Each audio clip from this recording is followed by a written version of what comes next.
Salam and greeting and welcome to our group, and our group theme is how to protect the Malaysia cultural heritage.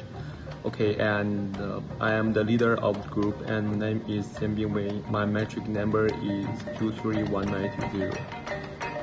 Okay, next, first of all, while talking about the Malaysia heritage and Malaysia's cultural heritage, encompassing both tangible and intangible.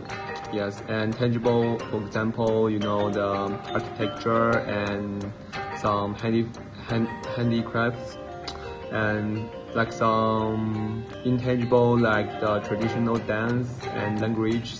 Yes, and reflect is multicultural identify. Yeah. Key examples include batik textiles, the Georgian dance, Bajau Koran, and historic sites like Georgetown.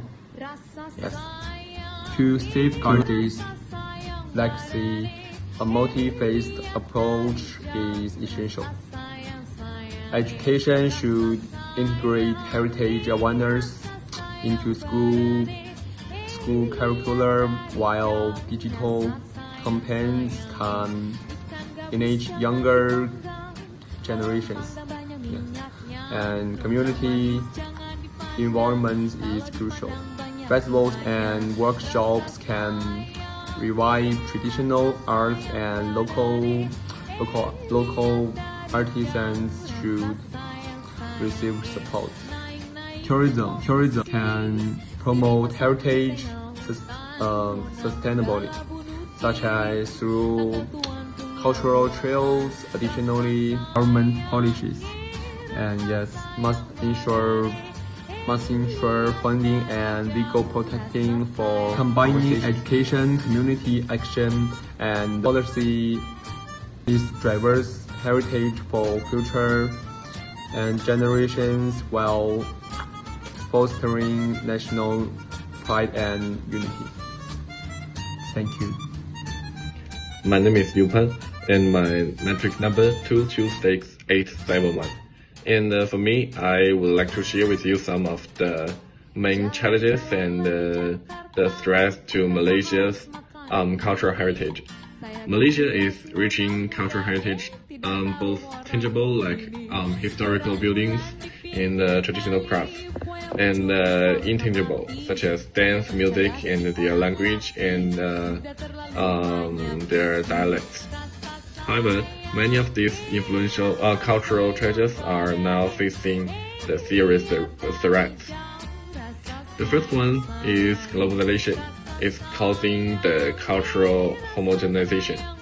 And more young people are influenced by Western culture, and as a result, traditional customs are being forgotten.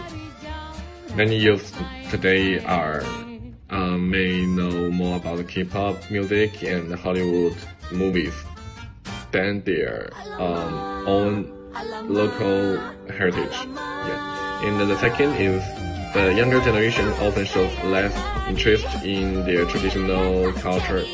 For example, fewer people are learning traditional dance, traditional music, and wear less their traditional clothes or speaking local dialects.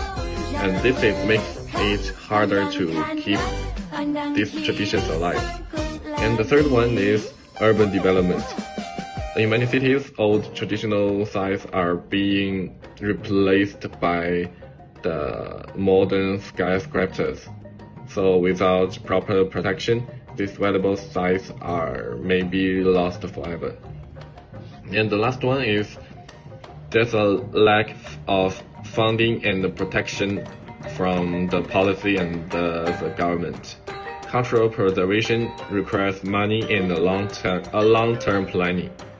But sometimes cultural projects are not seen as an important priority. So the government are not put the importance on it. So the culture is not being protected well. So, in conclusion, while Malaysia has a beautiful and diverse cultural heritage, it is facing many threats today. If we don't act now, we may lose these cultural treasures in near future. Okay, that's on my part. Thank you. Certainly, Malaysia is safeguarding cultural heritage through multi-level protection machines, policy and regulatory system. The government has promulgated the National Heritage Law and established the National Heritage Bureau to coordinate the protection work. Non-governmental organizations assist in community conversation and promote the restoration of endangered heritage and partake of educational inheritance.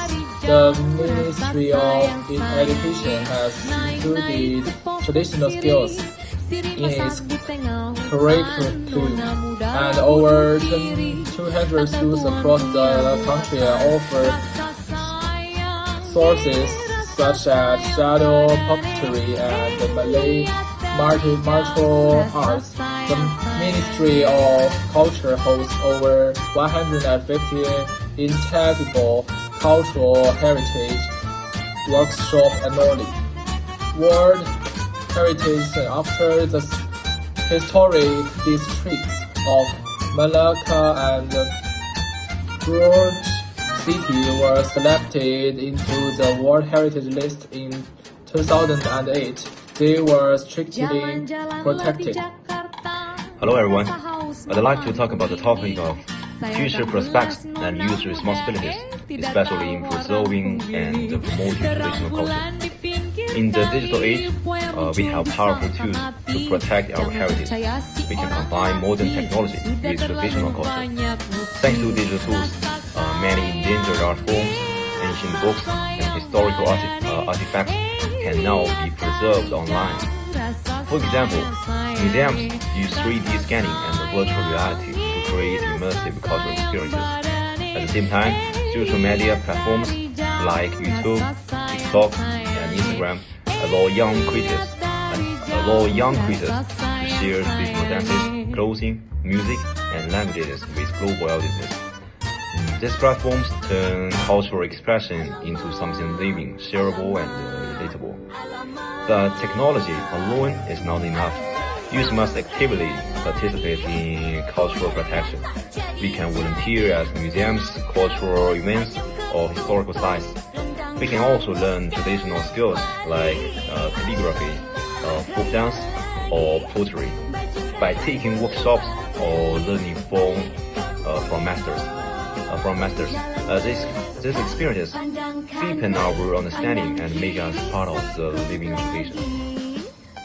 Finally, I think it is important to encourage cultural pride while promoting the coexistence of multiple cultures. We should value our own heritage and also respect and learn from others. By doing so, we can build a world where diversity is celebrated and the cultures grow together in harmony. As young people, we are the bridge between the past and the future.